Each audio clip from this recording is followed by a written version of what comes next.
TDP Adoni అధ్యక్షురాలు గుడిసె కృష్ణమ్మ గారిని మనస్ఫూర్తిగా స్వాగతం పలుకుతున్నాం. గట్టిగా చప్పట్లో.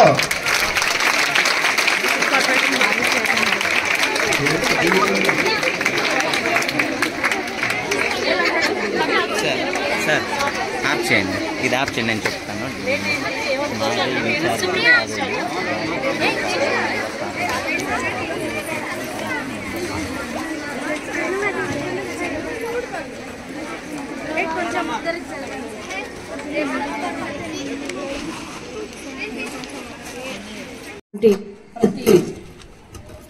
తల్లిదండ్రులకు నా పాదాభివందనాలు తెలియజేసుకుంటున్నాను.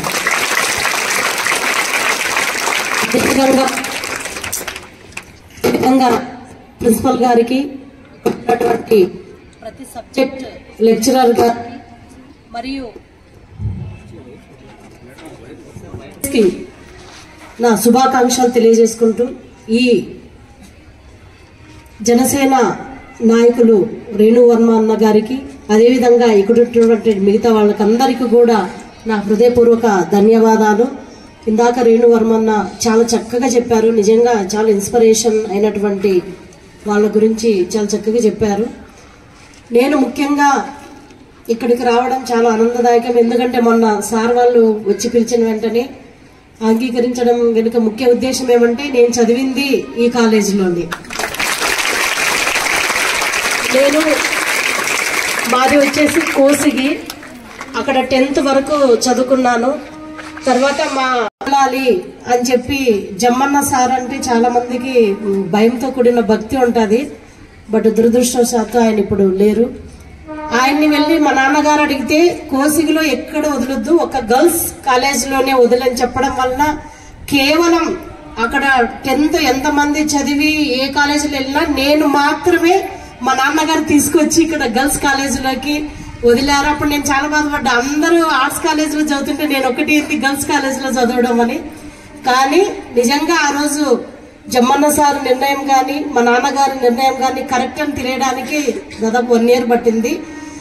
ఆ ఇయర్లో ఈవెన్ దో క్లాస్ ఫస్ట్ వచ్చిన స్టూడెంట్స్ ఆర్ట్స్ కాలేజీలో చేరినా కూడా చాలా మంది తక్కువగా పాస్ అయ్యారు. దాంట్లో నేను కూడా ఉన్నానని చెప్పి గర్వంగా ఫీల్ అయ్యాను. మా బ్యాచ్ లో కోసిగి నుంచి ఎవరైతే ఆదోనికి వచ్చి చదివారో వాళ్ళల్లో గర్ల్స్ కాలేజీలో నేను కూడా ఒక అమ్మాయిని. కాబట్టి చాలా హ్యాపీగా ఉంది. అప్పుడున్నటువంటి లెక్చరర్స్ బాటనీ మేడం పద్మావతి గారు అయితేనేమి, అదేవిధంగా కుల్లాయప్ప గారు జువాలజీ సార్ అయితేనేమి, మిగతా టీచర్స్ మాకు యాక్చువల్గా లెక్చరర్స్ చాలా తక్కువగా ఉన్నారు అప్పట్లో. ఆలూరుకి వెళ్లే వాళ్ళు, అట్ ద సేమ్ టైం ఆదోన్లో అంటే చాలా ఇబ్బంది పడ్డాం మేము. పొద్దున్న స్కూల్ ఉండేది, మధ్యాహ్నం కాలేజ్ ఉండేది. ఇన్ని ఫెసిలిటీస్ కూడా అప్పుడు మాకు 97లో ఉండేవి కావు. కానీ ఇప్పుడు ఇన్ని ఫెసిలిటీస్ కల్పించి పేరెంట్స్, నిజంగా చెప్తున్నా, నేను ఎందుకు మీకు పాదాభివందనం చేశానంటే, పేరెంట్స్ పిల్లల్ని చదువుకుంచడానికి చాలా మంది పేరెంట్స్ ఒప్పుకోరు ఇప్పటికీ కూడా. ఎస్పెషల్లీ ఆలూరు, మంత్రాలయం, ఆదోని గ్రామాల్లో ఉన్నటువంటి రూరల్ ఏరియాలో ఉన్నటువంటి పేరెంట్స్, ఎందుకంటే నేను చాలా మంది పేరెంట్స్ ని కలుస్తుంటా కదా, వాళ్ళు 10th వరకే చదివించి మిగతా హయ్యర్ ఎడ్యుకేషన్ చదివించడానికి కొంతమంది పేరెంట్స్ వెనకడుగు వేస్తారు. ఎందుకులేమ్మా, మేము వలసలు ఎక్కువ వెళ్ళిపోతాము, మా పిల్లల్ని పెళ్లి చేసి పంపిస్తే మా గుండెల మీద భారం తగ్గినట్టు అవుతుంది అని చెప్పి చాలా మంది పేరెంట్స్ ఈ విధంగా చేస్తారు. నిజమా కాదనేది మీ అందరికీ తెలుసు. ఎస్పెషల్లీ అమ్మాయిలకి చాలా బాగా తెలుసు. నాకు తెలిసి మీరు ఎంత ఫైట్ చేసి ఇక్కడ హాస్టల్లో ఉంటున్నారు మీ పేరెంట్స్తో. ఎందుకంటే వాళ్ళ భయం కూడా వాళ్ళకు ఉంటుంది. ఈ సమాజంలో ఏ విధంగా ఉంది అనేది మనం రోజు చూస్తున్నాం, ఎలాంటి ఘటనలు జరుగుతున్నాయి అనేది రోజు చూస్తున్నాం. కాబట్టి మిమ్మల్ని ధైర్యంగా మీ పేరెంట్స్ మీ మీద నమ్మకంతో, నా బిడ్డ ఈరోజు అడిగింది, నేను స్కూల్లో కాలేజీలో జాయిన్ చేయించాను, నా బిడ్డ చదువుకుంటుందని పేరెంట్స్ ఏ విధంగా అయితే మిమ్మల్ని నమ్మకం పెట్టి మిమ్మల్ని కాలేజీలో వదిలారో, ఆ నమ్మకాన్ని మీరెవ్వరు కూడా వమ్ము చేయొద్దని చెప్పి ఈ సందర్భంగా మిమ్మల్ని అందరినీ కోరుకుంటున్నాను. మీరు మంచిగా ఎడ్యుకేషన్ చేయాలి. ఇప్పుడు ఇందాక నేను మేడం గారితో మాట్లాడాను, ఎంతమంది స్టూడెంట్స్ ఎక్కడెక్కడి నుంచి వస్తారు మేడం అని. దాదాపుగా హాస్టల్స్ నుంచి వస్తారు. అదేవిధంగా చాలా మంది డైలీ బస్ ద్వారా వస్తున్నారని చెప్పి తెలిసింది. బస్సు ద్వారా అంటే చాలా ఇబ్బందికరంగా కూడా ఉంటది. బట్ అన్ఫార్చునేట్లీ మనకి తగినన్ని ఇంకా హాస్టల్ సీట్లు లేవు. తల్లికి వందనం పథకం ద్వారా వేశారు దాదాపుగా 67 లక్షల మందికి. ఇప్పుడే మన రేణు వర్మ అన్న చెప్పారు ఈ రోజే మిగతా వాళ్ళకి కూడా పడతాయని. కాబట్టి ఈ ఎన్డీఏ ప్రభుత్వం అనేది ఖచ్చితంగా ఏదైతే హామీ ఇస్తుందో అది 100% నెరవేరుస్తుందని చెప్పి ఈ సందర్భంగా నేను తెలియజేసుకుంటున్నాను. కాబట్టి నేను కూడా గవర్నమెంట్ స్కూల్లోనే చదివాను, కాలేజీల్లోనే చదివాను. కానీ మనం ఒక సంకల్పం అనేది గట్టిగా పెట్టుకోవాలి. ఇక్కడ స్టూడెంట్స్కి నేను ఒక్కటే కోరుకుంటున్నాను, నేను ఇక్కడ బైపీసీ చదివిన తర్వాత 1 ఇయర్ నేను వేరే కాలేజీలో చదివి అంటే డాక్టర్ కావాలని ఆశతోనే వెళ్ళాను. కానీ నాకు అన్నిట్లోనే 50కి 47, 42, 43 వచ్చాయి. కానీ ఫిజిక్స్లో పోవడం వల్ల నేను డాక్టర్ కాలేకపోయాను. కానీ ఫిజిక్స్లో కింద మంచి మార్కులు వచ్చింటే ఈరోజు నేను డాక్టర్ వృత్తిలో ఉండేదాన్నేమో.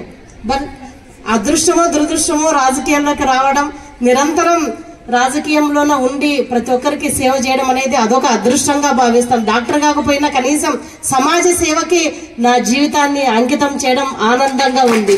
కాబట్టి మీరు కూడా ఒక లక్ష్యాన్ని ఏర్పాటు చేసుకోండి ప్రతి స్టూడెంట్. ఎందుకంటే అబ్దుల్ కలాం ఏమని చెప్పారు, కలలు కనండి, పెద్ద పెద్ద కలలు కనండి, కన్న కళల్ని సాకారం చేసుకోండి, దానికి సాకారం చేసుకోవడానికి మీ వంతుగా కృషి చేయండి అని చెప్పి చాలా చక్కగా చెప్పారు. అబ్దుల్ కలాం కూడా కింద ఒక దీంట్లోన రోడ్డు మీద ఉండే లైట్లోన గవర్నమెంట్ పెట్టిన ఒక లైట్ కింద ఆయన చదువుకున్న వ్యక్తి.